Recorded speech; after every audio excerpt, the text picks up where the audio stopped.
সূর্যটা সকলের মাথার উপরে নেমে আসবে। এখন একটা মুখ জমিনের মধ্যে দেওয়া, ওই দিন 12টা মুখ জমিনের দিকে আল্লাহ দিয়া বলবে, ও সূর্য, তোর যত তাপ আছে সব তাপ তুই জমিনে ছাড়িয়ে দে। সূর্যের তাপে জমিনটা হয়ে যাবে তামা, গুনাহগারের মাথার মগজগুলো টাস টাস করে ফেটে যাবে। ওদিকে জাহান্নামের আওয়াজ।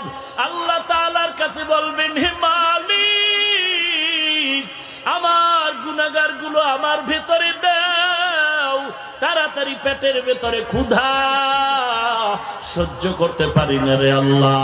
ওদিকে আমার আল্লাহ রাগান্বিত আওয়াজ দিয়ে বলবেন, লিমানিল মুলকুল ইয়াউম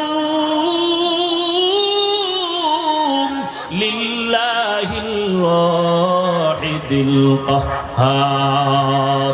আল্লাহ তাআলা বলবেন, আজকে এই হাসরে